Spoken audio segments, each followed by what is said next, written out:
I broke my jaw. I woke up to a broken jaw on May 18th after a night out drinking with a male coworker. Open gash on my chin so deep that you could see my bone. My jaw was broken this way and completely detached right here. My teeth had almost completely bitten through my lip, my bottom ones biting through the inside. I have... Please, I don't have any time for any gossip now. Eh? Yes. Look at you. Do something with it. It's just money coming to me easily. Money coming in and needing me. Money coming in repeatedly. Money coming, it's just money coming. It's just money coming to me frequently. Money coming in to be with me. Money coming in secretly. Money coming, it's just money coming. It's just money coming to me always. Money coming in all day. Money coming in all paid. Money coming, it's just money coming. It's just money coming to me frequently. Money coming in to be with me. Hey y'all, welcome back to All Things Jenny. I'm Jenny. So imagine after a long, hard week of work. Now it's Friday, you and your coworkers decided they're gonna go out for drinks, right? After work.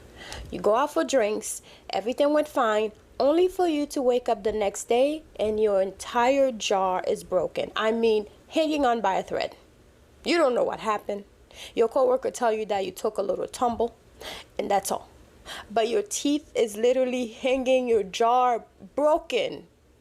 Let's get into the story because this is what happened to this young lady who basically broke her jaw after one night with a male coworker having drinks at a bar. This is bizarre. Let's get into it. Let me know what you think in the comment section because this story is actually crazy. It's actually, so sorry to that girl. Let's get it. Here is my story on how I broke my jaw.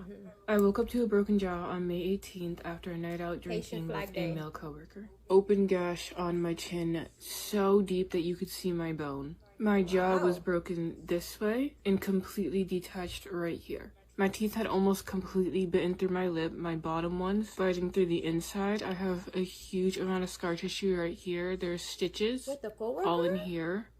All down here, and then my front top teeth bit through.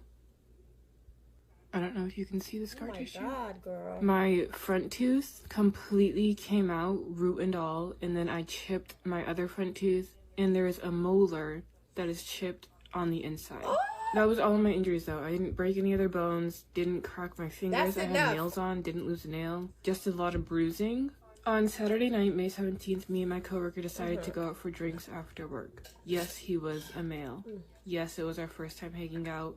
Yes, that was my first mistake. Wow. We decided to go to a bar that my friend was working at.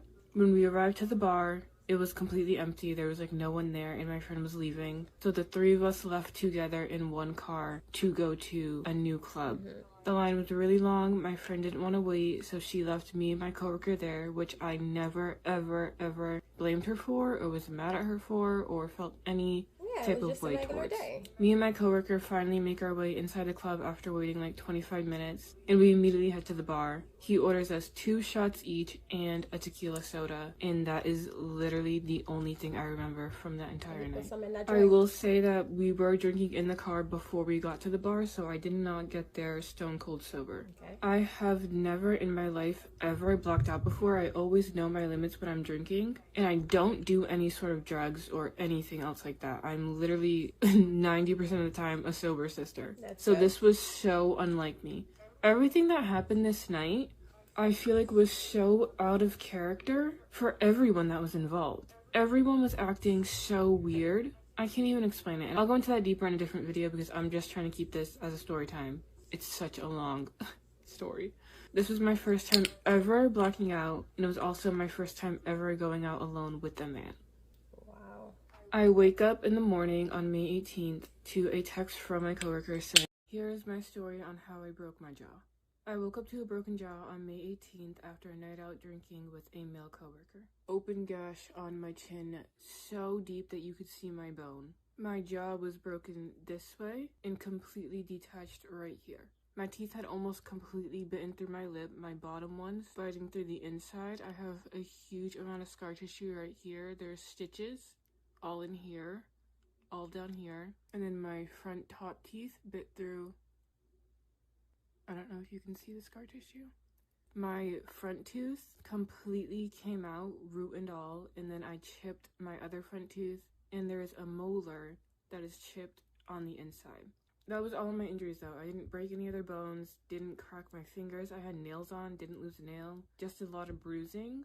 On Saturday night, May 17th, me and my coworker decided to go out for drinks after work. Yes, he was a male. Yes, it was our first time hanging out. Yes, that was my first mistake. We decided to go to a bar that my friend was working at. When we arrived to the bar, it was completely empty. There was like no one there and my friend was leaving. So the three of us left together in one car to go to a new club. The line was really long. My friend didn't want to wait, so she left me and my coworker there, which I never, ever, ever blamed her for or was mad at her for or felt any type of way towards. Me and my coworker finally make our way inside the club after waiting like 25 minutes, and we immediately head to the bar. He orders us 2 shots each and a tequila soda, and that is literally the only thing I remember from that entire night. I will say that we were drinking in the car before we got to the bar, so I did not get there stone cold sober. I have never in my life ever blacked out before. I always know my limits when I'm drinking, and I don't do any sort of drugs or anything else like that. I'm literally 90% of the time a sober sister. So this was so unlike me. Everything that happened this night, I feel like was so out of character for everyone that was involved. Everyone was acting so weird. I can't even explain it. And I'll go into that deeper in a different video because I'm just trying to keep this as a story time. It's such a long story. This was my first time ever blacking out, and it was also my first time ever going out alone with a man. I wake up in the morning on May 18th to a text from my coworker saying, "Here is my story on how I broke my jaw, part 2. This was my first time ever blacking out, and it was also my first time ever going out alone with a man." I don't remember anything else from that night. I wake up in the morning on May 18th to a text from my coworker saying that I had taken a fall down the stairs and I peed myself, and he did his best to clean me up. He got me in bed and to call him in the morning. I was not in any pain when I woke up. There was nothing that immediately flagged me that like, oh my god, I'm in pain, I'm in danger, something happened. I literally read the text, I responded, LMAO, I'm so sorry. Because I was so embarrassed that I, 1, got too drunk, 2, fell, 3, peed myself. After I sent that text, I went back to sleep. I finally get up around 8 a.m. on May 18th, Sunday morning, and I make my way to the bathrooms and brush my teeth like I do every single morning. When I looked in the mirror, this is what I saw looking back at me. I didn't even know, I don't even remember like my first initial thought. I don't process things very well. So guess what the first thing I did was? I proceeded to brush my teeth. Literally jaw hanging off, and I'm like, oh yeah, I'm texting my best friend and I'm like, I'm so calm about the entire thing, which is bizarre. And I'm like, oh my god, my teeth are gone. And she's like, what the fuck are you talking about? And I'm just texting her and I'm like, oh my god, dude, my teeth are literally gone. She's like, send me a picture. I send her a picture. She immediately starts freaking out because she's not one to stay calm. She starts freaking out, as she should, honestly. And I go downstairs and I finally notice that my room looks like a murder scene. Like, my room literally looks like someone was murdered in it. There was so much blood all over my carpet. My carpet's white. All over my bed. Like, literally the whole thing was covered in blood. Smeared on the wall, down the stairs. There was blood on the floor. There was blood everywhere. I wish I took pictures. I didn't take pictures of anything. I was so ill-prepared. I end up texting my coworker and I'm like, what the fuck happened? Like, I know you said I fell, but what the fuck happened? Like, what happened? He obviously doesn't answer because he's still sleeping. Whatever I was wearing, I woke up in a bathrobe. I woke up with my hair in a bun, all my jewelry was off, my makeup was off, my contacts were out. I don't know if I was so blacked out that I didn't feel the pain of my jaw and I continued to get unready for bed, or if no, because he said that he undressed me. I think the scariest part is not knowing what happened to me when he brought me home. And we have ring camera footage of him getting me in the house, and I am so annihilated, I am so obliterated, I can't even walk. It's insane to see myself like that because I've never been like that. But I had to be somewhat still conscious because I had to tell him where I lived, give him the keys to get in the house. We got back to the house around 2:45. And then he walked back out to his car at 2:53. So 8 minutes after we got in my house, he walked back to his car at 8:53. grabbed something, and then came back in, and he didn't leave again until almost 4 a.m. where he's walking out with his bloody t-shirt. And then he leaves. The scariest part is that he refuses to tell anyone what happened that night. I texted him a million times. He kept saying, I took a fall. I think what baffles me the most is like, you see I took a fall, I'm completely annihilated, I don't even probably know what's going on. He saw that my tooth was missing, he knows I'm bleeding a lot, his t-shirt was covered in blood if he was trying to clean me up. You left me there. He left me there bleeding in my bed. I woke up to so much blood. I also was drinking, so my blood was thinner. I could have bled out that night. The human decency. You could have just slept on my daybed. I have a second bed in my room. You could have slept and stayed with me for the night. You could have taken me to the hospital. You could have called the ambulance. Or you could have seen if anyone else was home. I live with other people and he knew that. The fact that he just cleaned me up and put me to bed is ridiculous. It's crazy. I could have died. I literally could have died that night and no one would have known what would happen. No one would have known a single thing that would have happened to me. But for the first 2 or 3 days, that didn't click in my head. I didn't view him as a villain. I didn't view anyone as a villain. In my head, I got too drunk. I fell down the stairs. I was embarrassed that I drank too much. I was embarrassed that I fell. I was embarrassed that now my jaw was broken, and I was embarrassed that I pissed myself. And I didn't want to tell anyone. I almost didn't even tell my mother about it. I end up calling my boyfriend, and he picks me up and immediately takes me to the hospital. Here's my story on how I broke my jaw. Part 3. I literally could have died that night and no one would have known what would happen. My coworker is being so dodgy with answering questions. I'm asking him what happened after I fell. Did I fall when I first got there? What did I do? Did I know that I fell? Was I acting like I was drugged or was I just drunk? I told him I was at the hospital. I think I'm gonna get a drug test, whatever. And he's like, yeah, do it. And then he pulls the, well, you did leave me for 15 minutes at the club. And I was like, what do you mean I left you? And he's like, you went and talked to other people, for 20 minutes. I end up calling my boyfriend, and he picks me up and immediately takes me to the hospital. The first hospital we go to completely wastes my time. They did nothing for me. We spent 8 hours there. They did literally nothing. They took pee samples. I don't even think they took blood samples. I think they just gave me an IV. And then they were like, yep, your jaw's broken, but we don't handle that here. And I was like, so what? They didn't even give me medicine. They gave me literally nothing. We ended up going to Boston Hospital. Thankfully, my boyfriend's mother works in hospitals. She was able to get me a private room that same day. Literally, thank you God, because I don't know what I would have done without that. I check in around 7 p.m. and let me just say, I've already used the bathroom at this point. I brushed my teeth. I took a shower before we went to the Boston Hospital. There was so much blood in my hair and just everywhere. They're asking if I want to do a grape kit, and I'm like, no, because in my head, let me say again, for the first 3 days, I did not think anyone was the villain at all. In my head, I also thought that nothing like that would ever happen to me. It's never even crossed my mind that I could be in danger like that. I don't ever think about myself like that at all in those situations. So at first I said no.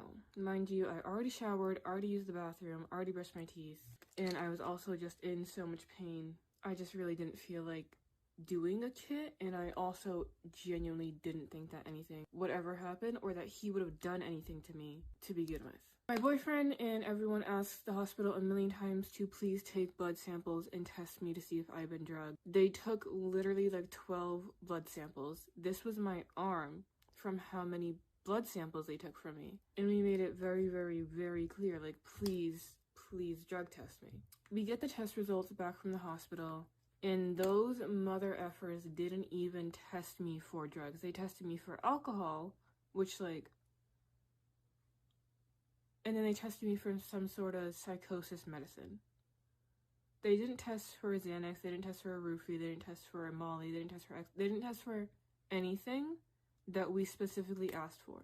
What did you do with my 12 samples of blood? What do you mean you didn't freaking test me when I'm sitting here debating a grape kit? I'm telling you I don't remember my night. I'm coming in with a broken jaw.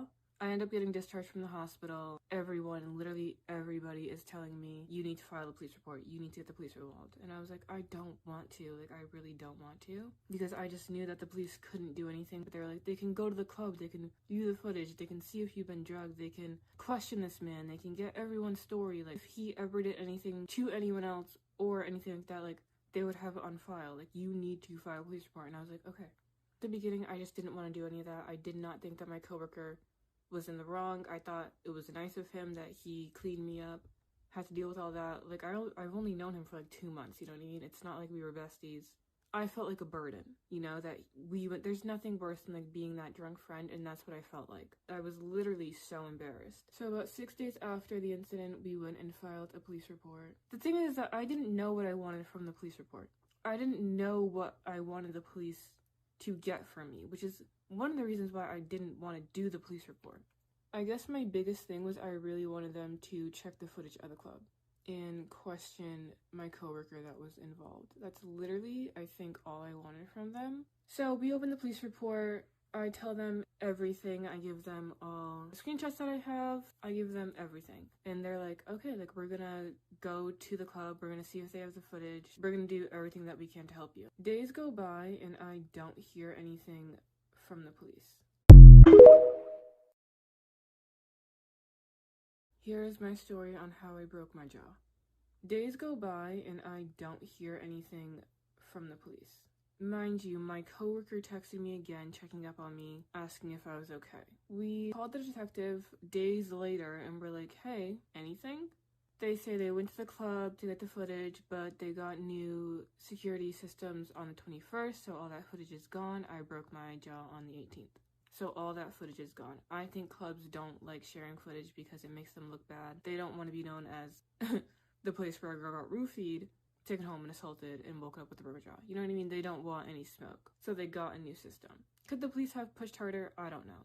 Do they actually care? Probably not. My detective was also a fucking man, so they're like, so that's out of the board. Like, a drug test would really help. And we're like, well, we tried to get a drug test. The hospital didn't test us. A hair test, maybe we can go that route, hoping that they would help with the expenses, because it's like $700 for a fucking hair test. We're on our own. We're on our own with that. Hospital won't help. The police won't help. Insurance won't help. No one's gonna help us cover the hair test. So then we're like, well, did you pull my coworker in? Did you get his side of the story? He was like, we reached out to him. He said he was gonna come in. He never did. This was days ago. So that's it. That's it. They didn't keep trying to contact him. They didn't, like, the police don't fucking care. They don't care about anything. They didn't care about answers. They didn't care about me. They didn't try at all. You know what I mean? And this is exactly why I didn't even want to go to the police in the first place. Because I know that they're so fucking useless. They don't do anything, ever. Especially for a woman. And especially for a colored woman. So that really pissed me off. And it was just, like, confusing to me. I was getting really confused with why my coworker wasn't just telling us what happened to me that night. Like, what happened that you cannot tell us? And I remember I was texting him and I was trying to get the story from him. I have a boyfriend, and I didn't know if anything happened between me and my coworker that night. So I was trying to get that out of him. And by doing so, I was kind of setting it up to be like, you know, my boyfriend's really upset with me. Did you tell him what we did that night? My boyfriend knew all this. We were just trying to get my coworker and see if he would admit that something happened. And he said, no, I didn't tell him anything, but do you remember now? And I was like, oh my god, like, did something fucking happen? Because I don't remember. And when we told the police that, they told me to stop contacting him. So we didn't go any further with that, even though I think I could have got something out of him. The whole thing really stresses me out because we don't know when I fell and broke my jaw, right? He could have got me home and I could have immediately fell and broke my jaw. Or he could have got me home, he could have done something to me. I could have been going to the bathroom and then fell and broke my jaw. Do you know what I mean? We don't know anything because he wouldn't tell us the fucking story. So now I'm really getting, like, stressed out and pissed off at the fact that I'm not getting any answers and it looks like I'll never get closure. The drug test fell through. I didn't do the grape kit. Which, ladies, if you're ever even debating on doing a grape kit, just do it. Like, if I could go back in time and do it, I would, like, I wish I had done it, and I really wish that we pushed for the drug test, but whatever. After the detective calls me and tells me that my coworker never showed up for questioning, my coworker then hits me up again to see how I'm doing. And he's like, you know, I know you went to the police. I don't blame you for that. I want you to know that I am going to be going in, giving my statement. I wasn't supposed to be talking to him. In some way, hearing that he was going to finally say his side of the story brought me some sort of peace. And I was like, maybe I'll finally know what happened to me. And he even said, he was like, I hate that you will never get the closure that you need. What do you mean you hate I'll never get it? You can fucking give it to me. Like, you can tell me every single thing that happened that night. Unless you magically don't remember anymore either. Like, it was like he was just playing games. He doesn't understand that, like, I broke my jaw. My life has been on pause for the last 6 weeks. Literally was couch ridden for 2 weeks. I couldn't even move. I was crying. I was having panic attacks. Like, and he's saying, I'm sorry, you'll never get the closure you need. You can give that to me. It doesn't make any sense. So whatever, that was the last time I heard from him, and that was the last time I heard from the detective, and that was literally the last time I heard from everyone involved. That is the confusing, underwhelming story on how I broke my jaw. I don't know. Like, long story short, I do not know how I broke my jaw because I do not remember and no one would get answers for me. I think I just have to live the rest of my life not knowing what happened to me that night. There's good and bad in it. I truly appreciate the fact that I don't remember the fall. I can't even imagine the pain of breaking your jaw in 2 places, biting through your lip, gashing your chin open, losing your teeth. I also had bruises on my chest, on my hands, on my knees. So the fall adds up. The fall makes sense. I don't think he pushed me. I don't think he punched me. I don't think I rejected him and he got angry. There's so many theories, like, in my little circle. Not that we'll ever know what was true. I genuinely do think I probably tripped and fell. I guess. I don't know. That's what I'm going to keep telling myself, because we'll never know at this point, so we can make up any sort of story about what happened. One day I will process this, and it will hit me really hard. And I fear the day that comes, because in my mind, I think I protect myself from a lot of things by just blocking it out and not paying any sort of attention to it. That's what I've been doing with the situation, and every time someone would try to get me to talk deeper about it, I would just close it off. I don't do well with processing emotions. Moral of the story, don't trust a man, don't go drinking with men alone, take the grape kit, push the drug test, and really just take care of yourself, push for the things that you need. I wish that I advocated for myself louder and stronger and harder, and I'm so grateful that I had such a great support system with me. I'm so grateful and so lucky, because I would not have been able to get through this really difficult situation without them. And to this day, I really can't believe that it happened to me. When I tell you I had the mindset that nothing bad would ever happen to me ever. But life works in very mysterious ways. I genuinely think this was a lesson that I had to learn, and I always learn lessons the hard way. Hope that me sharing my experience can provide comfort and peace and maybe inspiration for other people in their experience. I know there's a lot of victims out there who don't believe in justice, and although I didn't get justice through police, I do think that karma always has a way of making its rounds, and everyone will get what they deserve in the end. I'm grateful for all of you guys for just caring about my story and wanting to hear it, and I hope that this video kind of makes it more clear on what happened. And if you want to hear more about my recovery experience and how I've just been coping with everything, I post videos about that. I am just sitting here in my car and I'm literally shaking because I posted the last part of my story time, and you guys have been literally so sweet and supportive, and like, I've never ever been through anything like this in my life, and I didn't know how to handle it, and I still don't know how to handle it, and you guys are just like being so sweet and supportive. And I can't stress enough that when I posted this story time, I wasn't posting it for answers or pity or anything like that. I was literally just sharing my story because everyone kept asking how I broke my jaw. I was not expecting it to get millions of views and so many people to relate, and so like thousands of comments, and everyone keeps DMing me on here and on Instagram. I've just been really overwhelmed the last 3 days, and you guys are asking why I'm taking so long to post, and it's because like it's a lot to handle. And I never cry on the internet. I never show emotion, as I said so many times, but you guys have literally been so fucking sweet, and I thank you from the bottom of my heart, and I can't. I just went to the dentist today to talk about teeth work, and it's gonna cost over $7,000 to fix my teeth. and I'm gonna call my detective and see if he can do anything. I want to push for, I don't know, questioning in any way, shape, or form. I'm also gonna get a hair test because they can stay in your system for up to 90 days, and that can cost upwards of $1,000. Not even to mention my medical bills, and not to mention if I want to get a lawyer involved. It's looking really, really costly. And a lot of you in the comments are saying start a GoFundMe, and I've never been the type of person to ask for money, and I would have never suggested it, but if it's something that you ladies genuinely feel comfortable doing and you're willing to do, I don't see why I would deny that. Like, I think I should use all the help that you're offering. I don't know. I'm also not good with accepting money or talking about money or anything like that. I've just been really, really overwhelmed, but I just wanted to quickly say thank you so much for all of your love and support. You guys have been literally so fucking sweet for the most part. And I am so, so, so, so sorry to everyone who is going through what I went through or something similar or anything of the sort. And I hope that you found peace and got your justice. And if you didn't talk about it and you didn't do anything about it, that's okay. I do believe that everyone will get what is coming for them. But yeah, I can't believe I just heard on the internet. I also can't believe that people are making stories and edits about me. Like, what? Am I famous now? Did it finally happen? This is not the way I thought it would happen, but gee. Hi, I just wanted to come on here really quickly and say once again thank you so much for all the love and support. I never ever expected this video to do over 1 million views. It's crazy, and the amount of people that are showing support and love and relating is honestly insanity. I did go to a dentist appointment today to talk about my dental work.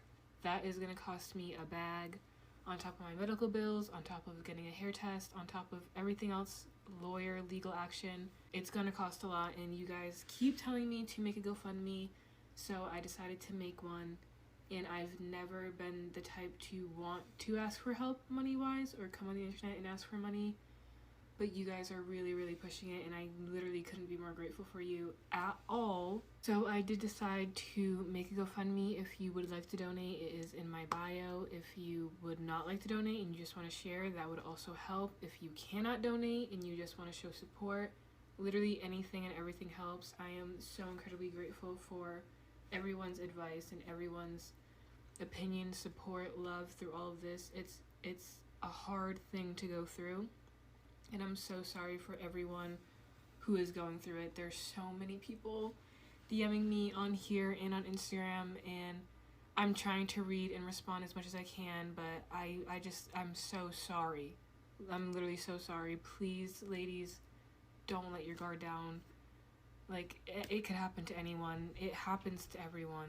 I said it in my live, but tomorrow I am meeting with my detective in the morning to further push this case. If he cannot do anything for me, I will probably look into legal action. I'm also going to take an STD kit and drug test, or like get my hair tested for drugs. So it's not over yet. I literally thought it was over. Ever since I posted my story time, you guys are like, don't give up. So it's not over yet. Unfortunately, it means it's just starting. And yeah, if you want to support me through the GoFundMe, I would be so, so, so grateful. Or in any way, it is linked in my bio. And I love you guys so much. And literally thank you from the bottom of my heart for everything. I'm at a loss for words. Hi guys, happy Monday. So by popular demand, I was requested to make a video on how I'm able to keep my silk press to go a little bit longer than 2 weeks. So here are the steps. There's not really much to it, but these are some techniques that I use in order to keep my silk press to last longer, because every 2 weeks I go and I spend about $80 to $100. So living in Florida, you know, the weather, the humidity is crazy. So here are a few things that I do in order to keep my silk press longer. They used to last maybe a week, but now I can stretch it to like 3 to 4 weeks. So stay tuned for the video. This is the steps that I take. I know I had told the person, or at least like 5 people requested, and I told them that I make the video about a week ago. So yes, I am a week late, but it's better late than never. So here we go. Stay tuned for the video. So I was requested to make a video about how I wear my hair at nighttime to keep my soap press to last longer. So here we go. I don't really do much other than just wrap my hair at night. So what I like to do is tender. I like to massage my hair.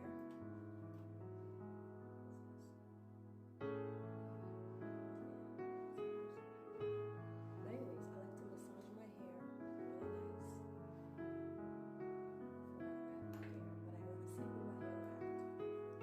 And because I have this amazing shower cap that I just purchased, I'm able to shower without getting my hair wet, or even like the front that I used to get it wet all the time with the regular shower caps. So this is what I do. Let me show you the shower cap that I just purchased. So I open my hair.